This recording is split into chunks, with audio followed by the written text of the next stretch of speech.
Good morning, everyone. It's Joker, and today we're back with another slime video, and this one is the 3-star Extreme Hinata Conquest fight. One that took me longer than I would like to admit, considering that it is considered one of the easier EX conquests to beat because the Dark team is really good. And unfortunately, I don't have Dark Xion, and I don't have a level 100 Diablo, so sue me. Sorry. I didn't know I'd be making content on the game when their banner dropped. But here, 4 hands for Diablo is not terrible. It's not a bad opening hand, but it's not the greatest opening hand. And my Diablo is not the strongest thing in the world. But then we get this hand, and it looks bad on paper. But we have people for that. Diablo can change that green, and MILIM can change those oranges. And then we have a whole hand of blue. And then, next turn when all of my greens are nerfed, we can just change them all with the Orc of Disaster. So maybe it wasn't such a bad thing that I have the Orc and I don't have Dark Xion. But now we must start playing the real game and start bringing in our actual units so we can actually get their alts. This stage does have, I wouldn't say a time limit, but you can't ult her before a certain part because you just won't do any damage. And so the point is to build up our alts and then just play the waiting game until we hit, was it like turn 8 or 9 or something, when her guard drops, her defense drops, and all she has up at that point is just her normal resistance. So, looking at this hand, we have the Orc. And we need to use the Orc as much as possible because we want to have a lot of points. I mean, all of the Extreme Conquest fights are all about having multiple buffs on all of your units. So here, I'm just going to burn the 2 blues, because we can see that we're getting another green card coming in afterwards. And we have the Orc. We have 2 Orcs, actually, now. So if we get a whole hand, like what just happened, is a couple oranges and a full hand of greens, then we don't have to worry about the greens. We can change all of them, and life is good. Life is easy. I like the Orc of Disaster. Look at all that orange. Look at all these ult meters that I'm about to get. Look at them.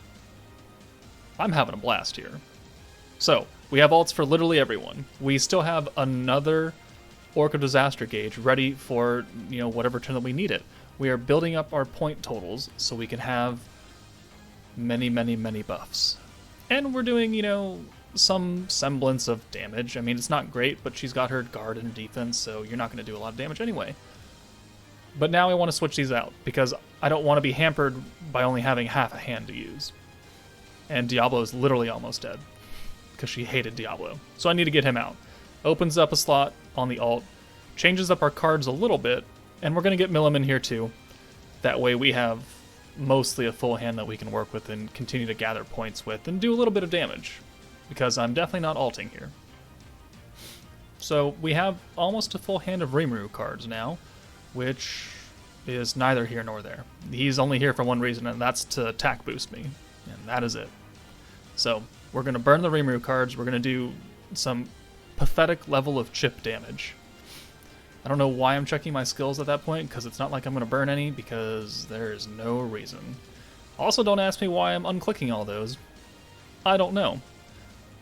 But, haven't said this yet, but shout out to my Discord people for helping me through this stage.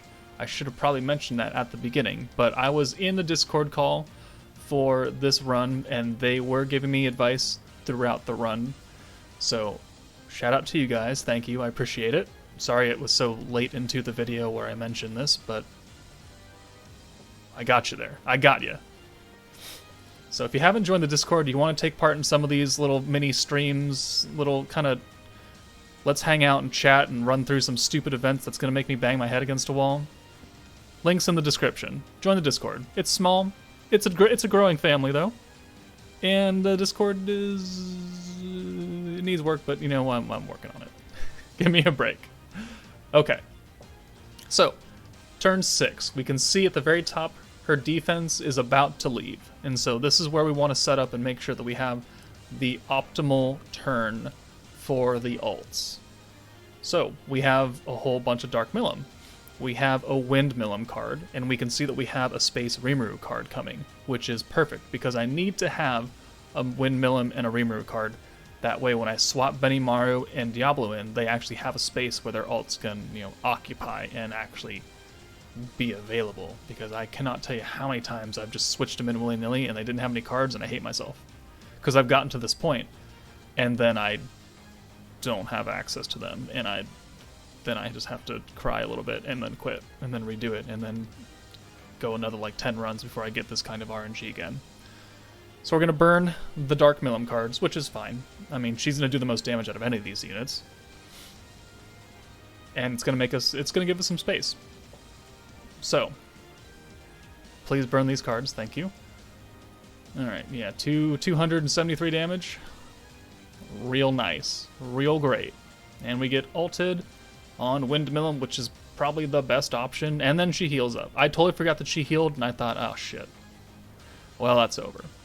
But I underestimated the power of my Dark team. So, this is the turn we have to kill. We're going to buff the ults with Wind MILIM, and then we're going to get her out of here, because it affects the backline. We should know that by now. If you didn't know that, helpful tip of the day, but the ult boosts for, Veldora, MILIM, and Guy, they affect the backline. So, we boosted that. What else am I doing here? Why am I hesitating? I don't know. Okay, that's why I'm hesitating, because I'm determining who I should use the attack boost on who I bring in. Do I use it on Diablo, or do I use it on Benimaru?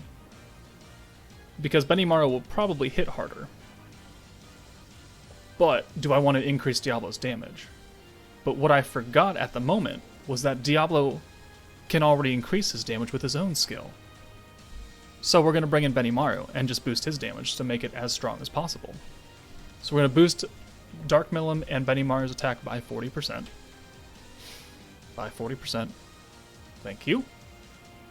And now we can swap out Rimuru for Diablo.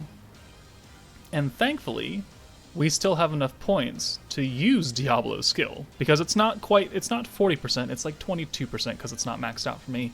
I know, don't hate me, I don't have enough skill things, but it allows us to have a double buff on everyone. So, I mean, that's something. 22% is better than no percent. Which, I don't know if it made or broke the run, but extra damage is always helpful. So, I have 3 points left. I should be ulting here. However, chat reminds me that the Orc of Disaster gives you points when you use it. Because I wasn't going to use it because I have no green cards. Like, why would I? Why? It doesn't matter. However, giving myself 20 points actually helps me out a bunch. Because... No, stop that. Go back and use it. What am I doing? Okay. We have used the Orc. We have gathered another 20 points.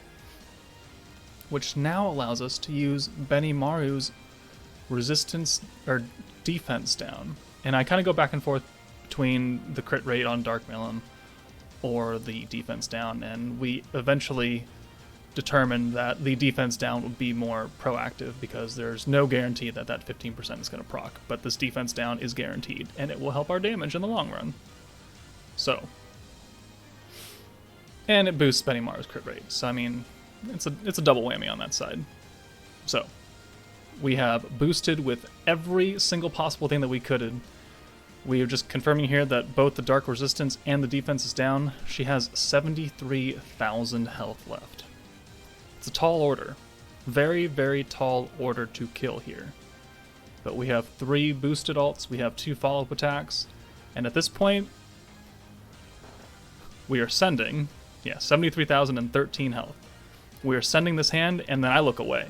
Like, I turn my chair and cover my eyes, because this is, I don't know how many runs this took, that I was so done. So we're going to see every single ult here, because I was just not at my desk. I told chat to let me know how it went, and I will judge, how I do based solely on their reactions. So we can see that Diablo didn't really do too much, but he didn't have the full 40% buff, so it's okay. Can't really blame him. He's also not 100 like my MILIM and Benimaru are. So we knew that he was going to hit the lightest. That did a lot of damage. And then Dark MILIM, because I wailed my ass off for her because it's Dark MILIM. God, I love her. I love her for so many reasons. And this is just the icing on top of the cake. Because we do like 33,000 damage. Yep, there we go. And we didn't even need the 2 follow-up attacks. Killed her right there. And then chat was like, oh man. And I was like, oh, that doesn't sound very good. But we have cleared it. With 3 stars now. We got a bronze hammer out of it, cool. But there we are. There is my 3-star extreme clear of Hinata's Conquest, finally done and in the bag. Take it easy, guys, and I'll see you later.